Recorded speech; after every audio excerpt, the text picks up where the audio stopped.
हर हर महादेव दोस्तों आज मैं आपको इस वीडियो में यह बताऊंगी कि ओम नमः शिवाय मंत्र का जाप आप चलते फिरते खाते पीते या कोई भी कार्य कहीं भी आते जाते आप मन ही मन ओम नमः शिवाय का उच्चारण करते रहते हो तो उससे आपके साथ क्या क्या घटित होता है और इससे आपको क्या क्या लाभ होता है और क्या आपके काम बनते हैं और ये भी आपको बताऊंगी कि बिना गुरु के जाप करने से क्या होता है। दोस्तों, ओम नमः शिवाय मंत्र भगवान शिव का मंत्र है। इसका जाप करने से भोलेनाथ प्रसन्न होते हैं और हम भक्तों पर अपनी कृपा बरसाते हैं। ओम नमः शिवाय 6 अक्षरों का मंत्र है और षडाक्षरी पंचाक्षरी मंत्र है। अगर आप ओम नमः शिवाय मंत्र का जाप ओम लगाकर करते हैं तो उसको पूरे विधि विधान नियम के साथ जपा जाता है। यानी अगर आप ओम नमः शिवाय जपते हैं तो आप माला से ही जाप करिए और पूरे शुद्ध होकर आसन पर बैठकर ही जाप करना चाहिए, तभी मंत्र फलदायी होगा। अगर आप चलते फिरते खाते पीते सोते जागते जब करते हो तो बस आपको नमः शिवाय ही जपना है। इसके आगे ओम शब्द का जाप नहीं करना है, क्योंकि ओम लगाने से मंत्र एक सिद्धि कारक बन जाता है। जब हम किसी भी मंत्र को सिद्ध करना चाहते हैं तभी ओम शब्द का प्रयोग करते हैं। अगर आप अपने सामान्य रूप से जप करते हो तो आपको भगवान की कृपा प्राप्त होगी। भोलेनाथ आपको अपनी कृपा प्राप्त कराएंगे। लेकिन अगर आप ओम लगाकर जप करते हो, चलते फिरते खाते पीते बैठते, तो उससे आपको ही दोष लगेगा, क्योंकि ओम लगाकर जप तभी किया जाता है जब हम किसी विशेष मनोकामना या किसी बड़े कार्य को पूर्ण कराने के लिए अनुष्ठान कर रहे हैं। कहने का बस यही तात्पर्य है कि अनुष्ठान के रूप में ही मंत्र में ओम लगाकर जप किया जाता है।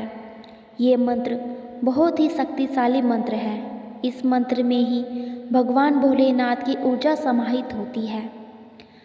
मंत्र और यंत्र देवी देवताओं का ही स्वरूप होता है। जब आप किसी भी मंत्र की एक माला रोज जपते हैं तो वो मंत्र धीरे धीरे हमारे शरीर में पकने लगता है और हमारा शरीर ऊर्जा में बनना शुरू हो जाता है। जब ये ऊर्जा अपनी परिपक्व अवस्था यानी ये मंत्र बिल्कुल पक जाता है, तभी आपको देवी दर्शन होना शुरू हो जाते हैं। यानी सपने में आपको शिव शंभू के दर्शन होना शुरू हो जाएंगे। जिस समय आपको भगवान के दर्शन होना शुरू हो जाते हैं, उसी समय आपके पहले चरण की सिद्धि प्राप्त हो जाती है। उसके बाद धीरे धीरे जब मंत्र और ज़्यादा पकने लगता है यानी परिपक्व होने लगता है, तब हमें खुली आँखों से ही सकारात्मक और नकारात्मक शक्तियाँ दिखाई देने लगती हैं। उनका एहसास हमें पहले से ही होने लगता है।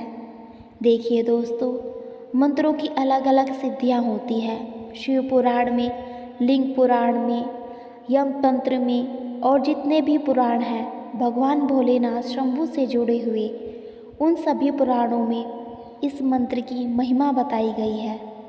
इस मंत्र का लगातार जप करने से आपको पंच तत्व की प्राप्ति होती है, यानी जल, अग्नि, वायु, आकाश, भूमि को आप अपनी इच्छा अनुसार इस्तेमाल कर सकते हैं।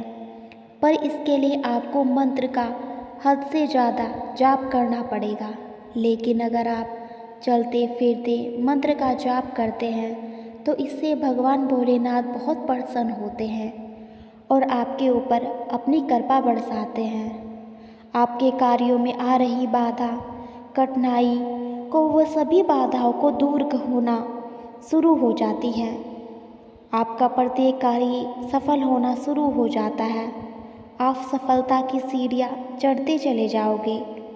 लेकिन आप ओम शब्द का प्रयोग न कर कर सिर्फ नमः शिवाय नमः शिवाय नमः शिवाय का जाप करना मन ही मन में या कोई भी कार्य करते समय आप इस मंत्र का जाप कर सकते हो। इससे आपको बहुत लाभ प्राप्त होगा। इससे आप निगेटिव बातों से भी दूर रहोगे और आपके मन में कोई भी गलत विचार नहीं आएंगे, क्योंकि आपके मन में लगातार नमः शिवाय का ही जाप चलता रहेगा।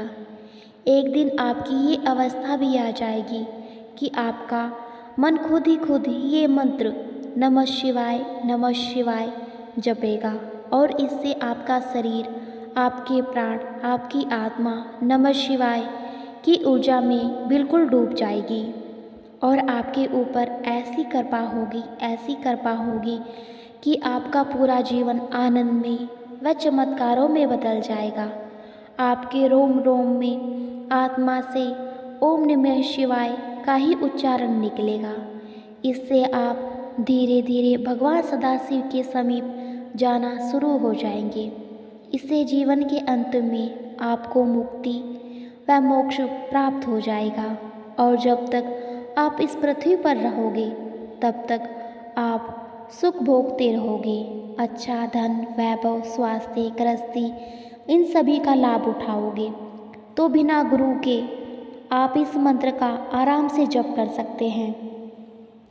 इस मंत्र को जपने का कोई नुकसान या हानि नहीं है। अगर आप मानसिक रूप से कर रहे हो तो आप नमः शिवाय जप करिए और आप माला पे कर रहे हो तो ओम लगाकर यानी ओम नमः शिवाय का जाप करिए। तभी मंत्र का आप सिद्धिकारक होगा और आपको भगवान की कृपा और उनका आशीर्वाद प्राप्त होगा। उनका आशीर्वाद कृपा से आपके सारे कार्य पूर्ण होंगे। आशा करती हूँ कि आपको मेरी ये जानकारी अवश्य अच्छी लगी होगी। हर हर महादेव।